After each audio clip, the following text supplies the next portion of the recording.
Hey, my name's Kage, a chronic crayon eater. Boy, oh boy, do I have a build for you today. Necrotic grips and Thorn. Thorn and Necrotic grips combo has been in a long-standing relationship. Yeah, we know this. But pairing these two with the stasis subclass, smash-tastic. Let's get into it, y'all. Shout out to DiamondJab for the initial build, and then I tweaked it a little bit for myself. In-depth breakdown and gameplay loop right now. Sensational. So we all know what the Thorn and the grips can do, but if you don't, I'll run through it real quick for you guys. Mark of the Devourer. Rounds deal tick damage and kills with this weapon leave remnants. Now these remnants can be picked up to proc the Soul Devourer perk. Picking up remnants increase the damage and partially refill the magazine of the Thorn. So this actually allows you to use a Thorn for an extended period of time, way past 9 rounds into the magazine. The grips deal damage inflicting poison onto enemies. This poison can be transferred by killing enemies. By themselves, this is a deadly combo already, but the synergy comes when you add stasis. Ice Flare bolts, Glacial Harvest, these are our aspects, giving us a 4-packer for our fragments. So what Ice Flare does for us is spreads Necrotic grips poison. Glacial Harvest allows us to get stasis crystals from these killed geeks. You're gonna want to pair this with Cold Snap as well. Run down on the fragments. So we have Whisper of Hunger right here. This increases our melee gains from stasis crystals that we pick up. Whisper of Impetus.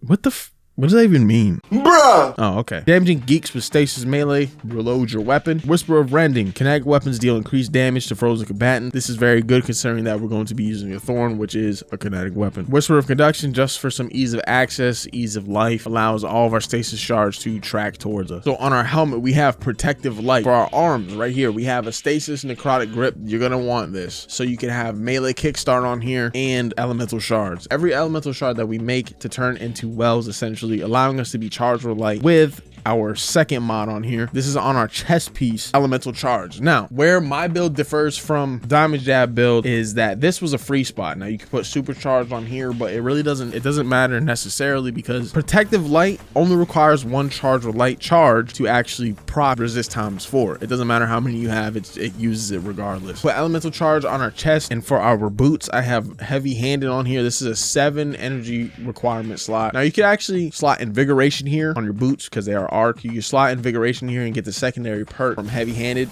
but it doesn't necessarily matter to me much because I'm not using a sidearm, submachine gun, shotgun, or fusion rifle necessarily. So what heavy-handed essentially does for us is when we expend our melee charge and we are charged with light, it gives us half of our melee energy back. Now the gameplay loop, the way this works is when we use our melee, we freeze the targets, drop elemental shards, we pick it back up, we get refunded half of our melee from heavy-handed, we harvest the stasis shards. This gets us charged with light times 2. We have a protective light charge as well, and our second heavy-handed. In theory, you don't need any more charge with light stacks. If you're hitting your charged melee, you will always be procced with charge with light. On our bond, I have a stasis bond here because we are rocking Well of Restoration. Picking up stasis elemental wells grants you additional energy for your ability that has the lowest energy. We also have Thermoclastic Strike. This is necessary because we will be able to stun overload champions with our melee. This completely negates our need for another champion mod in our arm slot, so we have 1 additional things to look out for this build as well is you want to spec into 100 strength. Considering if you miss your melee ability, 100 strength will allow you to get your melee ability back pretty quick as well, especially when you're running heavy-handed charge with light. Half your melee energy back. It takes 43 seconds for your melee to fully charge. Considering some people may be new, terminology for you real quick. Specking is what stat number do you want into a specified stat. When I tell you to spec into tier 10 resilience, you're gonna want 100 resilience. So what is the final verdict on this build? Can we take this into endgame content? Yes. Are you going to be taking it into Grandmaster Nightfall? No. I am telling you, you're not taking this to Grandmaster Nightfall. Master Nightfalls and below? Yep, you're taking it in there. Protective Light will keep you alive through these master level content as well. Can you take this to a raid? Yes. It's not limiting your DPS options. So for playlist activities like Gambit, Vanguard, normal Vanguard strikes, obviously not Crucible, don't be a dickhead. Dares of Eternity, you could take this in here as well. It actually thrives in things like Dares of Eternity, Vanguard strikes, and even Gambit, honestly. So make sure you guys check this build out. It's a very well thought out build. Like I said, shout out to DiamondJab for the initial build idea. His channel is linked in the description box below. If you guys did find this helpful, make sure you guys leave a like, share. It helps out more than you guys can even know. I'm Kage,